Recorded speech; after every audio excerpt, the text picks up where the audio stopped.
پھپھو کی ساس نے کہا بس اب بہت ہوا، تم ابھی اور اسی وقت اسے طلاق دو گے؟ پھپھا نے کہا میں ایسا کچھ نہیں کروں گا۔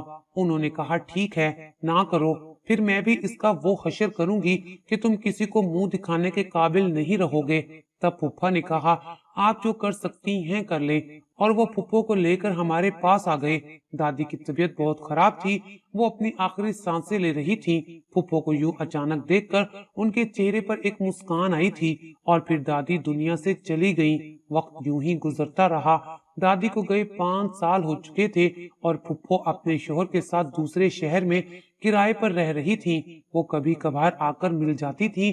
سب اپنی اپنی زندگیوں میں مصروف ہو گئے تھے اور میری بہن کالج جاتی تھی۔ ہر گھر کی طرح ہمارے گھر میں بھی اپنی اپنی اولادوں کو لے کر جھگڑا رہتا تھا۔ چچی کی بھی ایک بیٹی تھی اور بالکل چچی پر گئی تھی۔ چچا نے بہت کوشش کی کہ وہ پڑھ لکھ لے، مگر چچی نے اس کی تربیت ہی ایسی کی تھی، اسے یہی سبق دیتی رہتی تھی کہ جس کالج میں تمہارے تایا کی بیٹیاں ہیں تمہیں ان سے بہتر کالج میں پڑھنا ہے اور ان سے بہتر پہننا اور اوڑھنا ہے۔ چچی نے ہم سے مقابلے میں اور ہم لوگوں کو نیچا دکھانے میں پی ایچ ڈی کر رکھی تھی۔ پتہ نہیں کہاں سے وہ الٹی سیدھی ترکیبیں نکال لیتی۔ ایک دفعہ میری بہن کے رشتے کے لیے کچھ لوگ آئے تھے، انہیں میری بہن پہلی نظر میں ہی اچھی لگی تھی۔ چچی اسی وقت اپنی بیٹی کو خوب بنا سجا کر ان لوگوں کے سامنے لے آئیں۔ ابو نے کہا یہ سب کیا ہے؟ تو چچی کہنے لگی کہ کچھ نہیں، بس ویسے ہی میں نے سوچا کہ یہ لوگ لڑکی کی کزن کو بھی دیکھ لیں۔ تبھی میری بہن کی ہونے والی نند نے کہا آنٹی جی ہم رشتہ پکا کر چکے ہیں، آپ بھی منہ میٹھا کیجئے، اور چچی لال پیلی ہوتی ہوئی وہاں سے واپس چلی گئی۔ میری بہن کے سسرال میں اس کے ہونے والے شوہر کے علاوہ اس کی ایک ہی نند تھی۔ اماں بہت خوش تھی کہ چھوٹی سی فیملی ہے۔ میری بہن کی جس سے بات پکی ہوئی تھی وہ بہت خوش تھا اور میں اس کی خوشیوں کی لمبی عمر کی دعائیں کرتی تھی۔ 2 ماہ بعد میری بہن کی شادی کی تاریخ رکھ دی گئی۔ میری بہن کی جب سے بات پکی ہوئی تھی وہ بہت خوش تھی اور میں اس کی خوشیوں کی لمبی عمر کی دعا کیا کرتی تھی۔ گھر میں خوب ہلا گلا ہو رہا تھا اور مجھے رونق میلہ بہت پسند تھا۔ اماں نے کہا کہ شادی تمہاری بہن کی ہے اور پاؤں تمہارے زمین پر نہیں لگ رہے، اتنا اچھلنا کودنا اچھی بات نہیں، میری مدد کرو۔ اور میں اماں کے ساتھ کمرے میں جا رہی تھی جب میری کالج کی دوستیں بھی آ گئیں۔ میں نے انہیں ڈھولکی پر بلایا تھا، پھر ابا نے باہر چائے لانے کا کہا۔ میں جلدی جلدی چائے دینے جا رہی تھی جب کسی سے ٹکرا گئی اور چائے سے ٹکرانے والے کے کپڑے خراب ہو چکے تھے۔ میں نے کہا مسٹر دیکھ کر نہیں چلا جاتا، آنکھیں گھر چھوڑ کر آئے ہو کیا؟ لیکن وہ خاموش کھڑا مجھے دیکھ کر مسکرانے لگا، کہنے لگا محترمہ جس روانی سے آپ کی زبان چل رہی ہے، اگر آپ اتنا بتا دیں کہ واش روم کدھر ہے تو میں اپنے کپڑے صاف کر لوں۔ میں نے چچا کے چھوٹے بیٹے کو آواز دی اور اسے کہا کہ ان صاحب کو واش روم کا راستہ دکھاؤ، اور خود جا کر اندر دوبارہ سے چائے بنانے لگی۔ تبھی ایک دم سے میرے کانوں میں پھپھو کی آواز پڑی تھی۔ میں چائے چھوڑ کر انہیں ملنے چلی گئی کیونکہ ہم اتنے لمبے عرصے بعد ایک دوسرے سے مل رہے تھے۔ وہ بہت خوش ہوئیں اور ہم بھی انہیں اتنے عرصے بعد دیکھ کر بہت خوش تھے۔ اماں نے کہا اپنی پھپھو کو کمرے میں لے کر چلو، میں آتی ہوں۔ میں پھپھو کو کمرے میں چھوڑ کر واپس پلٹی ہی تھی کہ وہی لڑکا دوبارہ سے سامنے آ گیا۔ اب تو میرا دماغ گھوم گیا۔ میں نے کہا مسٹر کوئی اور کام نہیں آپ کو سوائے لڑکیوں سے ٹکرانے کے؟ اس سے پہلے کہ وہ مجھے جواب دیتا پھپھو نے پیچھے سے آواز دی فرقان بیٹا میں ادھر بیٹھی ہوں، تم یہاں آ جاؤ، اور میں سر پیٹنے لگی کیونکہ یہ تو میری پھپھو کا بیٹا فرقان تھا۔ رات ہو چکی تھی، خوب گہما گہمی تھی۔ شادی پر میری ملاقات میرے ہونے والے بہنوئی کے کزن سے ہوئی۔ اس نے مجھے دیکھ کر خود میری طرف ہاتھ بڑھایا۔ مجھے اس کی پرسنالٹی بہت اچھی لگی اور اس سے بڑھ کر اس کا رکھ رکھاؤ۔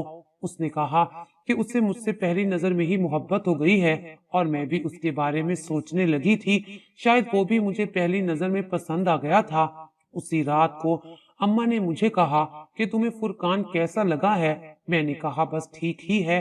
اماں نے کہا مجھے تو بہت اچھا لگا ہے، بہت سمجھدار سلجھا ہوا لڑکا ہے۔ اماں کی بات سن کر میں نے کہا مجھے کیوں بتا رہی ہیں؟ اماں نے کہا کہ تمہاری پھپھو نے باتوں باتوں میں تمہاری اور فرقان کے رشتے کی بات کی ہے۔ میں نے سوچا ہے کہ تمہاری بہن کی شادی پر ہی تمہارا رشتہ بھی پکا کر دوں گی۔ میں اماں کی بات سن کر حیران رہ گئی اور کہا کہ میں اس سے شادی نہیں کرنا چاہتی۔ اماں نے کہا کیوں نہیں کرنی شادی؟ میں نے کہا میں کسی اور کو پسند کرتی ہوں، آپ انہیں منع کر دیں۔ اماں مجھے بازو سے پکڑ کر سائڈ پر لے گئی اور کہا تمہارا دماغ تو ٹھیک ہے نا؟ میں نے بھی صاف صاف کہہ دیا شادی کروں گی تو اپنی مرضی سے، ورنہ کبھی نہیں کروں گی۔ پھپھو نے سب سن لیا اور اماں سے کہا کہ آپ کشمالہ کے ساتھ زبردستی نہ کریں، جہاں یہ چاہتی ہے شادی کر دیں۔ پھپھو کے کہنے پر میں نے لڑکے کو بتا دیا اور اگلے دن سب کی رضامندی سے میرا بھی اس کے ساتھ رشتہ طے ہو گیا۔ یوں میری بہن کی شادی بھی ہو گئی۔ اگلے روز میرے بہنوئی ہمارے گھر آئے تو جاتے وقت مجھے ایک لفافہ گفٹ کے طور پر دے گئے، جسے میں نے سنبھال کر رکھ لیا کیونکہ چند روز بعد میری شادی بھی طے ہو چکی تھی۔ سب پھر سے تیاریوں میں لگ گئے تھے۔ کچھ دنوں بعد میری بھی شادی ہو گئی اور وہ لفافہ میں اپنے ساتھ لے گئی۔ ایک روز میں نے اپنے شوہر کو بتایا کہ یہ لفافہ مجھے گفٹ ملا تھا۔ میرے شوہر نے مجھ سے وہ لفافہ لے کر کھول کر دیکھا تو ان کا خون کھولنے لگا۔ اچانک سے وہ غصے میں آ گئے اور میرے منہ پر تھپڑ مار کر مجھے طلاق دے دی۔ جب میری نظر اس لفافے پر پڑی تو میرے پیروں تلے سے زمین نکل گئی، کیونکہ اس میں تو میری تصویریں تھیں اور وہ بھی کسی اور لڑکے کے ساتھ جسے میں نے کبھی دیکھا بھی نہیں تھا۔ میں زمین پر گر پڑی تھی اور اپنے شوہر سے کہا کہ میں تو اسے جانتی تک نہیں اور آپ نے چند تصاویر کو دیکھ کر مجھے طلاق دے دی۔ آپ تو مجھ سے بہت محبت کرتے تھے نا، پھر یہ کیسی محبت ہے جس میں اعتبار نہیں ہے؟ تو وہ کہنے لگا میں نے یہ تصاویر آج پہلی دفعہ نہیں دیکھی ہیں، اس سے پہلے بھی تمہاری ایسی گھٹیا تصویریں دیکھ چکا ہوں۔ یہ جو تم نے مجھے کہانی سنائی ہے کہ تمہارے بہنوئی نے تمہیں گفٹ دیا ہے، میں نے کہا یہ جھوٹ نہیں ہے، میں سچ کہہ رہی ہوں۔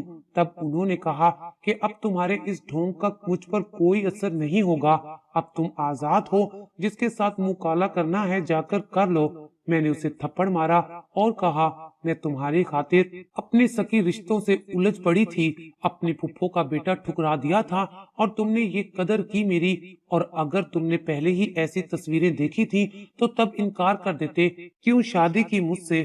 میرا شوہر تنویر غصے میں کہنے لگا کیونکہ مجھے شادی والے دن کسی نے یہ تصویریں دکھائی تھیں اور اس وقت میری عزت کا سوال تھا، میں نہیں چاہتا تھا کہ سب کے سامنے میرے گھر والوں کا اور میرا تماشا بنے۔ پھر اس نے مجھے دھکے دے کر گھر سے نکال دیا تھا اور میں بھاری قدموں سے چلتی ہوئی جب گھر کے دروازے پر پہنچی تو چچا نے دروازہ کھولا اور میں وہیں بے ہوش ہو کر گر پڑی۔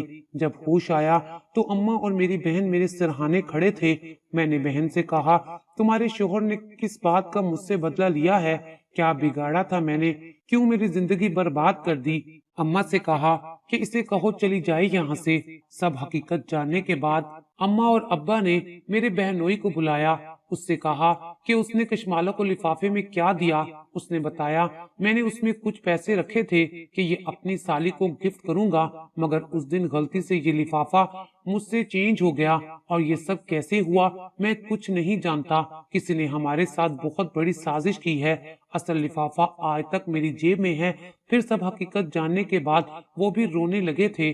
اماں سے کہا مجھے معاف کر دیں، وہ ہم سب کے لیے بہت مشکل وقت تھا، ہم بہت کوشش کے بعد بھی اپنا دشمن نہیں ڈھونڈ پائے تھے۔ اسی طرح 2 سال گزر گئے تھے جب ایک دن میری بہن اپنے شوہر کے ساتھ آئی۔ اس نے جو بتایا مجھے اپنے کانوں پر یقین نہیں آ رہا تھا۔